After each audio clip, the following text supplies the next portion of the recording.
पाकिस्तान के साथ जंग में भारत ने अपने विमान खो दिए और ऐसा क्यों हुआ? पॉलिटिकल लीडरशिप के कारण। यह दावा किया गया नौसेना अफसर की तरफ से और इनफैक्ट इन्होंने यह भी कहा कि पाकिस्तान ने दिल्ली पर परमाणु मिसाइल छोड़ी थी। अब मैं आपको ये पूरा मामला बताने वाली हूं कि युद्ध में हमने इसलिए खोए विमान, नौसेना अफसर का दावा है। इस पूरे मामले पर कांग्रेस ने सरकार को घेर लिया है और सरकार की जिसका फायदा ऑपरेशन सिंदूर में पाकिस्तान ने उठाया, हमारे कई फाइटर जेट गिरा दिए। और क्या इस बंदिशों की वजह से शुरुआती दौर में हमें नुकसान हुआ, पाकिस्तान को फायदा हुआ? और अगर ये बंदिशें नहीं होती तो हमारे रफेल या बाकी फाइटर जेट जिनकी कीमत 1500 करोड़ से लेकर 2000 करोड़ तक की है, ये युद्ध में, पाकिस्तान के साथ युद्ध में नहीं गिरते। अब ये बिल्कुल नई बात है दोस्तों। देखिए, पाकिस्तान ऑपरेशन सिंदूर के बाद से चिल्ला रहा था कि हमने ये गिरा दिया, हमने वो गिरा दिया, फालतू में वो फेंके जा रहा था, अनर्गल बयानबाजी कर रहा था। लेकिन ये बात सच है कि बाद में भारत द्वारा भी यह स्वीकार किया गया कि कुछ लड़ाकू विमानों को नुकसान हुआ है। लेकिन अब जो इंडियन नेवी के जो कैप्टन है वो ये बोल रहे हैं ये नुकसान इसीलिए हुआ शुरुआत में क्योंकि पॉलिटिकल लीडरशिप ने कहा था कि आप किसी भी हाल में आप अपनी मिलिट्री जो पाकिस्तान की जो मिलिट्री एस्टैब्लिशमेंट है उसको निशाना नहीं बनाएंगे। तो जब जंग होती है तो गिरते हैं जहाज, हथियार बर्बाद होते हैं, नुकसान होता है। ये दुनिया में हर जगह होता है, ये कोई नई चीज नहीं है। लेकिन बड़ी बात यह है कि भारत सरकार ने कभी इस बारे में खुलकर कुछ नहीं बताया। हमारी जो भी ब्रीफिंग हुई, प्रेस ब्रीफिंग हुई, बाकी सारी चीजें हुई, उसमें इस पर गोलमोल जवाब दे दिया गया या फिर नहीं बताया गया। हमारे जो डिफेंस अटैचे हैं शिव कुमार, जो कि नौसेना के एक अधिकारी हैं, उन्होंने एक बहुत बड़ा दावा किया है। उन्होंने कहा है कि हमने जो अपने जहाज गंवाए, सबसे बड़ी बात वो इस बात को कबूल रहे हैं कि हमने अपने फाइटर जेट्स गंवाए, मगर वो हमारे राजनीतिक नेतृत्व की वजह से। भारत ने पाकिस्तान और पीओके में आतंकियों के ठिकानों पर हमला किया, लेकिन इस मिशन में कुछ ऐसा हुआ जिसने देश को चौंका दिया। भारतीय वायुसेना के कई लड़ाकू विमान गिरा दिए गए और वजह एक ऐसा निर्देश जो दुश्मन की मिलिट्री साइट्स को न छूने का था। कैप्टन शिव कुमार के इंडोनेशिया में बयान और जनरल अनिल चौहान की स्वीकारोक्ति ने इस रहस्य से पर्दा उठा दिया। लेकिन अगर राजनीतिक नेतृत्व की बंदिश की वजह से लड़ाकू विमान गिरा है तो यह साफ होना चाहिए कि इस हमले में राजनीतिक नेतृत्व की क्या भूमिका थी।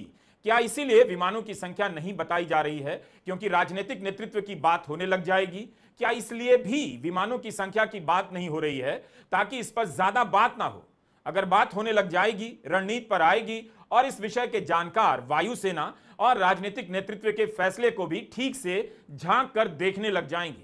कैप्टन शिव कुमार के बयान से हुए विवाद पर इंडोनेशिया में भारत के दूतावास का जवाब आया है। दूतावास ने कहा है कि हमने डिफेंस अटैचे की प्रेजेंटेशन के बारे में मीडिया में रिपोर्ट देखी है, उनके बयान के संदर्भ को बदलकर उन्हें कोट किया जा रहा है। मीडिया में छप रही रिपोर्ट उनकी प्रेजेंटेशन की मंशा और जोर का गलत वर्णन है। प्रेजेंटेशन में बताया गया था कि हमारे पड़ोस के कुछ देशों से उलट भारत की सेना एक नागरिक राजनीतिक नेतृत्व के तहत काम करती है। इस प्रेजेंटेशन में यह भी बताया गया कि ऑपरेशन सिंदूर का उद्देश्य आतंकी ठिकानों पर हमला करना था और भारत का जवाब टकराव बढ़ाने वाला नहीं था।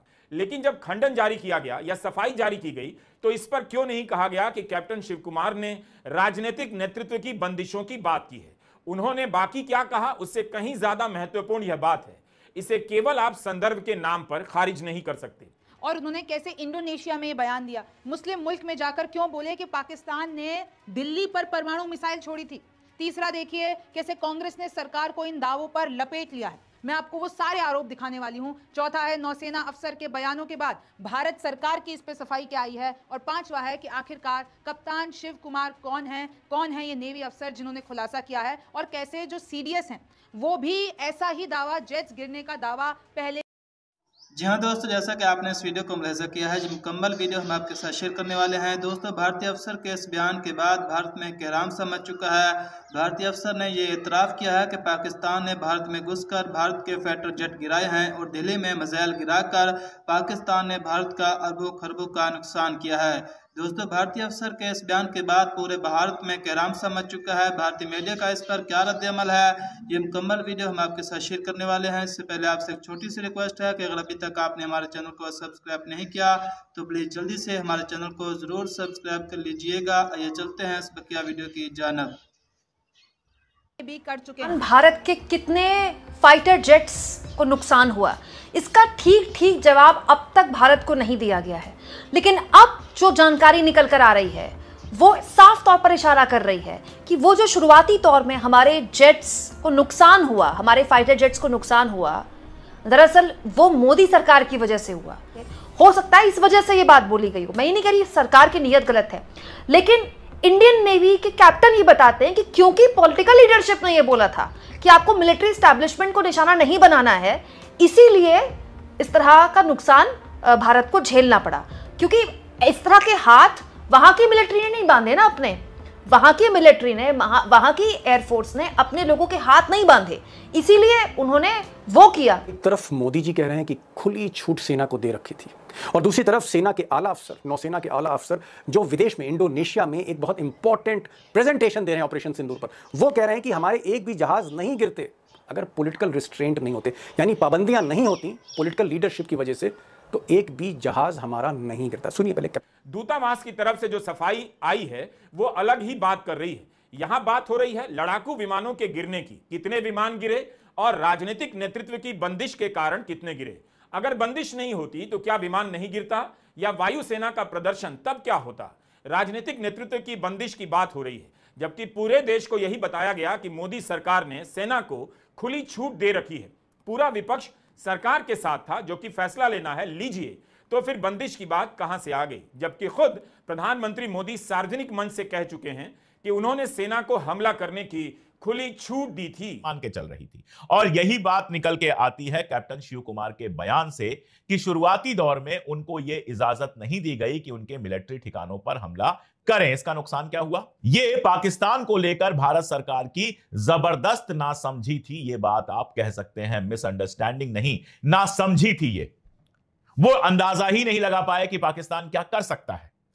अभी तक का जो भी हमारा इतिहास है पाकिस्तान के साथ युद्ध का, उसकी शायद समझदारी भारत सरकार के पास नहीं थी। और आप इसको पलट के देख लीजिए, मान लीजिए कि पाकिस्तान जो है वो सीमा के पास अपने एयर स्पेस से हमारे किसी इलाके पे हमला करे तो हम क्या करेंगे? सीधी सी बात है कि सबसे पहले जिस जेट से हमला करेगा उस जेट को उड़ाने की कोशिश करेंगे। और इसमें अगर हमारे लोगों के हाथ पांव बांध दिए गए, इसका नुकसान क्या हुआ? इसका नुकसान यह हुआ कि हम उन जगहों पर हमला नहीं कर सके जहां से हमारी जहाजों पर हमला हो सकता था। हम डिफेंस, अपने डिफेंस के लिए कुछ नहीं कर सके। भारत सरकार ने आपके हाथ पांव बांध दिए। हमारी सेना वहां पर जो पाकिस्तान के आतंकवादी अड्डों को ठिकाना बना रही थी, वो पाकिस्तान के मिलिट्री हमले का शिकार हुई और हमारे कुछ जेट गिरे। कितने गिरे हम नहीं जानते हैं, रफाल गिरा कि नहीं गिरा हम नहीं जानते हैं। छत्तीसगढ़ के कुणाल शुक्ला ने बाकायदा आरटीआई लगा के यह सवाल पूछा था कि भारत सरकार के पास कितने रफाल हैं। पाकिस्तान पे हमले से पहले भारत सरकार के पास, पाकिस्तान में आतंकवादी ठिकानों पर हमले से पहले। जी हाँ दोस्तों, जैसा कि आपने इस वीडियो को मुलाहिजा किया है कि ऑपरेशन सिंदूर में पाकिस्तान ने भारत को मुंह तोड़ जवाब दिया था, जो भारतीय मीडिया मान नहीं रहा था। लेकिन अब जो भारतीय अफसर ने खुद आकर ये इतराफ़ कर लिया है कि पाकिस्तान ने ऑपरेशन सिंदूर में भारत को मुंह तोड़ जवाब दिया है और भारत का अरबों खरबों का नुकसान किया है दोस्तों, जिसके बाद पूरे भारत में हलचल मच चुकी है। दोस्तों, इस हवाले से आप क्या कहना चाहेंगे? आप अपनी कीमती राय का इजहार कमेंट बॉक्स में ज़रूर करें। मिलते हैं फिर एक नई वीडियो के साथ, तब तक के लिए अल्लाह हाफिज़।